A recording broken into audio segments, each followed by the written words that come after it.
एक दफा का जिक्र है, एक छोटे से गांव में जो खूबसूरत माउंटेन और घने जंगल के दरमियान था। वहां एक छोटा लड़का रहता था जिसका नाम आरिश था।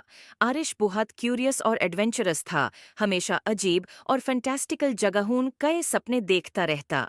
एक दिन गांव के किनारे की सैर करते हुए उसने एक रास्ता देखा जो उसने पहले कभी नहीं देखा था।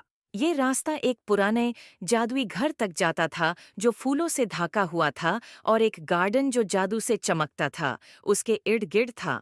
आरिश खूफ और जोश से घर की तरफ बढ़ता है। जैसे ही उसने दरवाजे का हैंडल छूने की कोशिश की, वो एक गरम सुनहरी रोशनी से चमक उठा। दरवाजा खुद ब खुद खुल गया, जैसे कि वो उसको बुलाता हो। अंदर घर अजीब और शानदार चीजों से भरा हुआ था।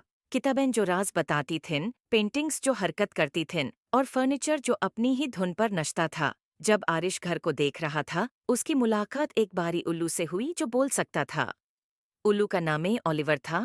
ओलिवर ने आरिश को समझाया कि ये घर जादू की एक दुनिया है, और ये किसी ऐसे शख्स का इंतजार कर रहा था जिसका दिल पाक होता कि उसके राज मालूम हो सकें। घर का अपना एक मैजिक था जो अपना जादू उन लोगों से शेयर करना चाहता था जो इसके लायक थे। ओलिवर ने आरिश को घर के अंदर घूमने में मदद की और उसे अद्भुत कमरे दिखाए।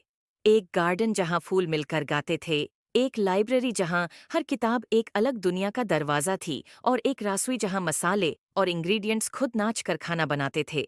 हर कमरा एक नया राज था और आरिश ये देखकर बहुत खुश होया। लेकिन घर ने आरिश के लिए एक छोटा सा इम्तिहान भी रखा था। घर के सबसे गहराई हिस्से में एक ताला लगा हुआ कमरा था जो सिर्फ वो खोल सकता था जो सच्चे दिल से जादू पे यकीन करता हो।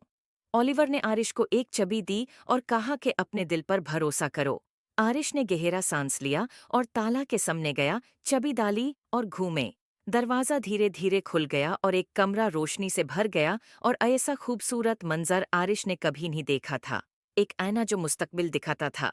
इसमें आरिश ने अपने आप को देखा जो बड़ा होके अपने गांव का एक मेहरबान और अक्लमंद लीडर बन गया था, जो अपने गांव में खुशहाली लाता था। उसने महसूस किया कि असली जादू उसके अंदर ही था। आरिश ने ओलिवर और जादू के घर का शुक्रिया अदा किया और वादा किया कि वो अक्सर वापस आएगा। और इस तरह आरिश और जादू का घर सबसे अच्छे दोस्त बन गए, और उनकी दोस्ती ने गांव में सलोन तक जादू और खुशियों को ले आया। उम्मीद है आपको स्टोरी पसंद आए होगी। Please like and subscribe my YouTube channel.